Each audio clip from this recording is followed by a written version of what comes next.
بسم الله الرحمن الرحيم. أولا السلام عليكم ورحمة الله وبركاته. بعد سلام وأنا محاضر عبد الله وما كان يدكوس وكتبين دونا عشر كاني لحد كويك بوك أونلاين.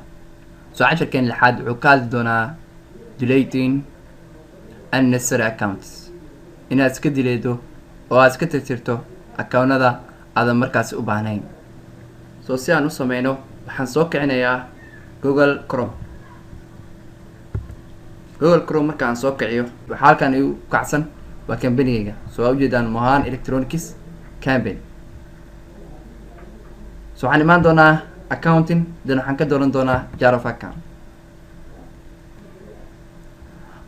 jar of account-ka waa meesha aad ka helayso dhammaan account-nada company-ga oo dhan.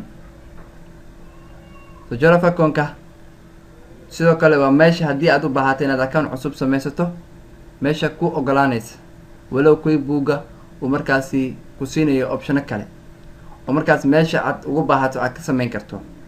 laakiin haddana jar of account-ka waa meel laga sameeyo. haddii aad rabto inaad account wax ka bedeshana waa meesha ku saamaxaysa inaad account wax ka bedesho. haddaad rabto inaad dileedana waxa ka dilaadi doontaa jar of accounts-ka. okay, waxaan rabaa inaan dileedo account-kan available for sale assets.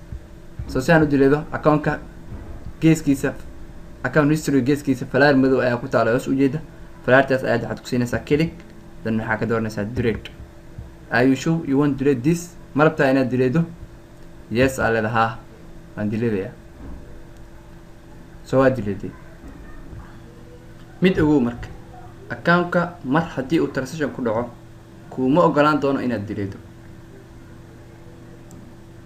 waxa uu kaliya ku ogolaan doonaa inaad ka dhigto make inactive mid aan shaqeynaynin oo aan ka muuqanaynin jar of account-ka. midda kale haddii uu balance ku jiro waxa uu kugu qasbayaa in balance ku jiro account-kaasi in laga wareejiyo oo lagu wareejiyo account kale oo lamid ah. tusaale ahaan cash on hand oo kale waxaa ku jiro balance oo lacag ayaa ku jirto. marka aad rabtid inaad inactive ka dhigtid waxa uu kugu qasbayaa in lacagta ku jirto lagu wareejiyo tusaale ahaan Salama Bank oo kale. Salama Bank oo kale. marka laakiin deleting meesha waa ay ka baxaysaa. wax deleting la dhahayo ma jiri doono.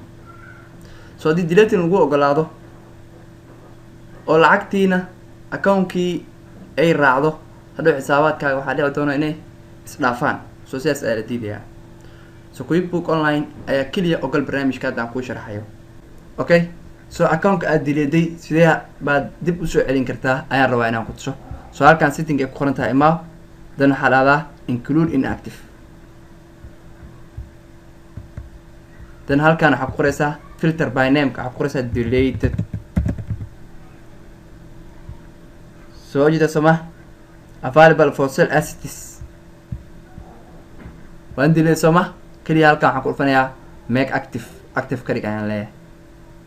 okay,